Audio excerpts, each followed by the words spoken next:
Hello everyone, আসসালামু আলাইকুম। খালেদাস kitchen and ব্লগে আপনাদের সবাইকে স্বাগতম। আজকে আমার বড় ছেলে আরিফ ও আমাদেরকে আটলান্টিক স্যামন স্টেক বানিয়ে খাইয়েছে রাতের ডিনার। আর সাথে ছিল ম্যাশ পটেটো এবং ভেজিটেবলস। এর পুরো প্রণালীটি আমি আপনাদের সঙ্গে শেয়ার করছি। প্রথমে আমার ছেলে ভেজিটেবলস নিয়েছে, আর এর জন্য ও এখানে নিয়েছে অ্যাসপারাগাস, ব্রোকলি, গাজর এবং ঝুকুনি। স্টেক তৈরির জন্য এখানে নিয়েছে স্যালমন মাছ, আর এটা হচ্ছে সামুদ্রিক মাছ। মাছটি আজকেই ধরা হয়েছে, স্যালমন মাছটি। আর এই স্যালমন মাছটি তেজম্যান আইল্যান্ডের ঠান্ডা সমুদ্রের মাছ। এতে অত্যাধিক সামুদ্রিক টেস্ট থাকে, আর এই টেস্টের কারণেই এই স্যালমনকে আটলান্টিক স্যালমন বলা হয়, যাতে আটলান্টিক মহাসাগরের গন্ধ আছে, আর যেটা দিয়ে স্টেক বানিয়ে খেলে সল্ট, পেপার ও লেবু দিয়ে খেতে আরও বেশি ভালো লাগে। স্টেক তৈরির জন্য আমার ছেলে এই স্যালমনটি আনলো, আর এখন দুই ভাই মিলে, আমার বড় ছেলে এবং ছোট ছেলে আয়ান আর বড় ছেলে আরিফ, দুইজনে মিলে স্টেকের সব কিছুই তৈরি করছে। প্রথমে সবজিগুলো কেটে নিচ্ছে, এখন একটু বাটার আর রসুনের মধ্যে ভেজিটেবলগুলো একটু সটে করে নিচ্ছে।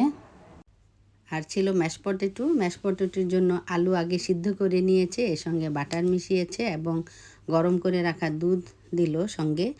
আর তারপরে এর সঙ্গে আবার রসুন ভেজে শুকনো রসুন এখানে দিল, লবণ দিল, গোলমরিচ দিচ্ছে, দিয়ে সুন্দর করে আরেকটা ডিশ বানাচ্ছে, সাইড ডিশ। এটা হচ্ছে ম্যাশ পটেটো। এখন মিশিয়ে দিচ্ছে ভেজে রাখা গার্লিকগুলো। তো গার্লিক হয়ে যাওয়ার পর এখন স্যালমনগুলো স্টেক করে নিচ্ছে। প্রথমে একটু বাটার দিয়ে তার সঙ্গে স্যালমনগুলো দিয়ে দিয়েছে, আর এখানে কয়েকটা প্লেট রেডি করেছে। আমরা যেই কজন ওভাবেই প্রথমে দিল ম্যাশ পটেটো, তারপরে দিল হামাস হচ্ছে আমাদের কাবলি যে ছোলাটা আছে, ছোলা সিদ্ধ করে টক দই, লেবুর রস, গোলমরিচ মিলিয়ে একটা সসের মতো তৈরি করে সামান্য অলিভ অয়েল দিয়ে।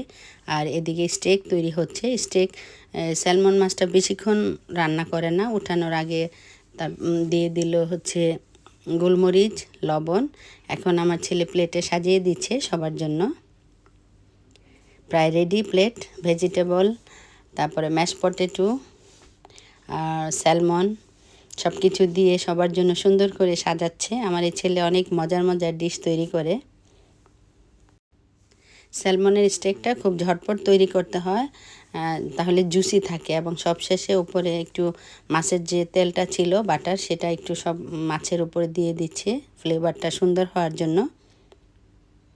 আর সবশেষে দিল লেমন জেস্ট, মানে লেমনের উপরের খোসাটা একটু দেওয়াকেই লেমন জেস্ট বলে। আর এটাই দিয়ে দিচ্ছে আমার ছেলে। সুন্দর একটা ফ্লেভারও আসছে, দেখতেও ইয়াম্মি লাগছে, এবং আমরা সবাই খুব এনজয় করছি। সবার জন্য প্লেট সাজানো প্রায় হয়ে গিয়েছে, এখন আমরা টেবিলে সার্ভ করব। আর টেবিলে আরিফের বাবা, আমি, আয়ান, বেয়াই এবং পুতুল, আমরা সবাই একসঙ্গে খাচ্ছি। খুবই এনজয় করলাম। থ্যাংক ইউ আরিফ, এত মজার একটা ডিশ আমাদের জন্য তৈরি করার জন্য।